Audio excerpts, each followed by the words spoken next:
안녕하십니까. SPM 리서치의 김영주입니다. 페드가 적극적으로 시장하고 소통을 하고 있습니다. FOMC 회의 끝나자마자 파월 의장이 CBS 인터뷰에서 시장하고 관련된 여러 가지 얘기를 또 하면서 글쎄요, 큰 도움이 되진 않았다 이렇게 생각이 됩니다. 오히려 금리 쪽을 더 올리는 그런 모습이 나타났다 이렇게 생각이 되는데, 국채금리 상승은 어쩌면 의도적이다 이렇게 볼 수도 있다라는 생각이 듭니다. 그리고 그거 나쁘게만 볼 일 아니다 이런 생각도 듭니다. 시장과의 소통을 하는 그 목표가 실제 유통금리가 지금 너무 낮은 상태이기 때문에 어느 정도 높이는 그런 의도도 있는 것이 아닌가 그런 생각이 듭니다.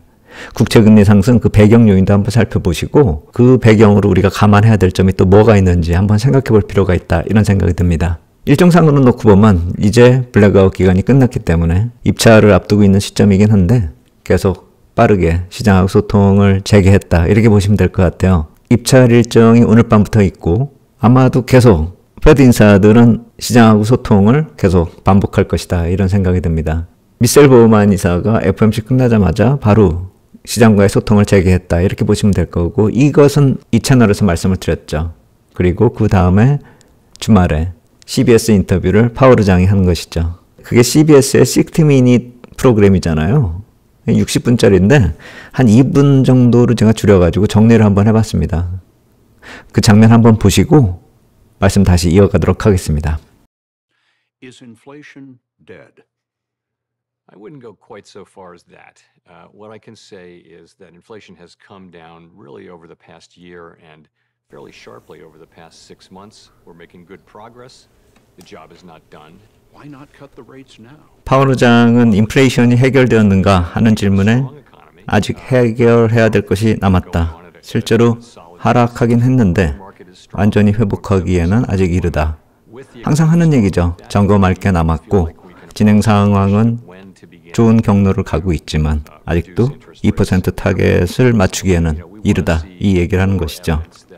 그런데 이제 경제가 강하고 노동시장도 강한 상태고 이번에 노동지표 나온 바로 다음 날 이 모임이 있었으니까요.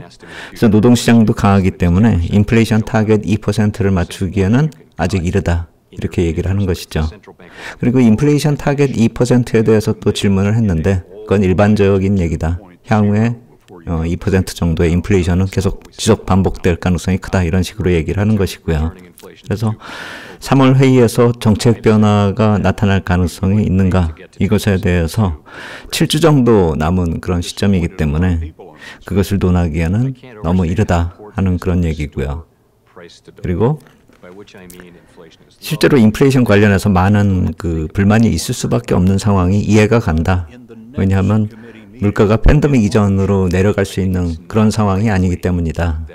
커머디티 같은 경우하고 실제 소비자가 소비하는 그런 제품하고는 가격 흐름이 좀 상이하다, 차별적이다. 그렇기 때문에 다시 내려가는 것은 위기 상황이나 디플레이션 같은 상황에서나 가능할 것이다. 이 얘기를 하는 것이죠. 그리고 또 지역은행 같은 경우도 여기서 한번 또 거론이 되는데 사실 이런 문제는 우리가 실질적으로 관심을 가지고 위기 관리 측면에서 관심이 있는 거 아닙니까? 그런데 2008년의 진행과는 다르다. 그리고 대형은행 같은 경우는 충분히 지금 관리가 가능한 상태고 일부 소형 그리고 이제 지역은행이 집중되어 있는 그런 문제이기 때문에 합병이나 폐쇄 가능성은 있다. 하지만 관리가 가능할 것으로 보이고 있고 페드가 계속 접촉 중이다. 이 얘기를 하는 것입니다. 그리고 또 물가 부채 문제도 얘기를 했어요. 뉴욕 이코노미 클럽에서도 비슷하게 얘기를 했었는데 국가 부채 문제가 간단한 문제가 아니다라는 것이죠. 지속 불가능해 보이는 그런 상황이어서 정치적인 문제가 좀 해결의 방법이 되어야 된다. 지속 불가능해 보이는 그런 재정 상태다. 이 얘기를 하는 것이죠. 그래서 전반적으로 놓고 봤을 때 이러한 얘기들이 이슈가 대강 골라보면 한 서너 가지 정도가 시장하고 바로 직결되는 문제고 현안이다 이렇게 볼 수가 있는데 이런 문제 말고도 몇 가지 향후의 진행 방향에 대해서 또 지정학적 리스크에 대해서도 또 얘기가 나왔는데 일단 시장하고 관련된 내용은 이 정도로 우리가 보면 될 것 같습니다. 그래서 이 정도의 문제는 뉴욕 이코노미 클럽에서도 얘기했듯이 그다지 큰 얘기는 아니었는데 지금 시장이 워낙에 금리 쪽으로 민감하게 반응을 했고 FOMC 회의 직후에 이런 일이 또 연속이 되니까 시장 금리가 크게 뛰어오른 상태를 만회할 수 없는 그런 상황으로 이어졌다. 이렇게 보시면 될 것 같아요. 그래서 악재성 재료이기라기보다는 현실을 다시 인식하게 만드는 그런 재료였다. 이렇게 보시면 맞을 것 같다. 이렇게 생각이 됩니다. The U.S. is on an unsustainable fiscal path. The U.S. federal government's on an unsustainable fiscal path. And that just means that the debt is growing faster than the economy. FOMC 회의 끝나고 제가 말씀을 드렸었던 지난 방송 때는 6월 회의 때 목표 금리 확률이 3번 금리 인하 확률이 확 떨어졌다가 34%에서 12% 떨어졌다가 다시 38%까지 회복하는 그런 모습 보였다. 이렇게 말씀을 드려서 주초에는 좀 회복 시도를 하지 않겠는가 이렇게 생각을 했었는데 파월 의장의 CBS 인터뷰 내용 보면은 목표 금리 확률이 회복될 만한 그런 건덕지가 없죠. 국채 시장은 좀 안 좋아지는 모습으로 돌아섰다 이렇게 생각이 됩니다. 그래서 오늘까지 놓고 보면 5월 회의 목표 금리 확률로 봤을 때 두 번의 금리 인하 확률이 FOMC 회의 전에는 30%, 한때는 50%까지 있었던 그 확률이 이번에 8%까지 떨어진 다음에 약간 회복하는 그런 정도로 진행이 되고 있는 그런 모습입니다. 10년물 일들을 보면은 제가 항상 말씀을 드리는 3.8에서 4.2 구간 계속 왔다 갔다 하는 그런 모습 보이고 있는데 이벤트를 지나면 이 구간을 계속 급등락을 보이는 그런 모습 그리고 또 국채 발행 일정에서 약간 참여율이 낮으면은 그래서 프라이머리 딜러 비중이 좀 높아지면 그래서 프라이머리 딜러의 영향력이 커지면은 금리가 쭉 올라오는 그런 모습들이 입찰 때마다 국채 입찰 때마다 반복이 되었었죠. 근데 이번에도 마찬가지일 것 같아요. 이벤트 지나면서 이제 수급 논리가 또 바로 이어지죠. 국채 입찰이 이어지니까요. 그래서 페드 인사 관련된 그런 이벤트성 코멘트 그것이 시장과의 소통을 만들고 유통 수익률을 좀 높이는 그런 모습으로 나타났다. 이렇게 볼 수가 있는 것이죠. 그래서 이벤트를 지나면서 페드는 왜 시장과의 소통을 하면서 유통 수익률을 더 높이는 내리려고 하는 그 모습을 더 높이는 그런 의도로 코멘트를 했을까? 이걸 한번 좀 생각해 볼 필요가 있다. 이런 생각이 듭니다. 유통 수익률 상승하는 이 모습 잘 생각해 보시면은 기준금리 계속 인상하다가 인상 가능성이 많이 희석된 이유가 유통금리가 실질적으로 상승을 해서 기준금리 상승의 효과를 대체하는 그 이유 때문이었죠. 근데 거꾸로 시장은 이제 기준금리 인상이 거의 마무리 단계가 왔기 때문에 기준금리를 앞서서 유통수익률이 급하게 빠져내려오는 그 모습이 나타났고 그것을 계속 페드 인사들이 입찰 시기마다 조금씩 돌리는 그런 모습이 나타났다. 이렇게 볼 수가 있는 것이고 이번 FOMC 회의 지나면서 기준금리를 더 높이지 않기 위해서는 유통수익률이 어느 정도 유지되어야지만 기준금리를 더 이상 높이지 않는다는 그 기본적인 논리가 다시 적용이 되는 것이죠. 그래서 FOMC 회의 지나고 또 외부 인터뷰가 나타날 때 금리를 어느 정도 레벨 위로 유지시킬 만한 그런 이유가 충분하다. 이렇게 볼 수도 있는 것이죠. 그렇다라고 보면 제가 항상 말씀드리듯이 레인지를 보고 있는 3.8에서 4.2 이 구간 이것은 당분간 계속 지속될 가능성이 크다. 이렇게 볼 필요가 있겠죠.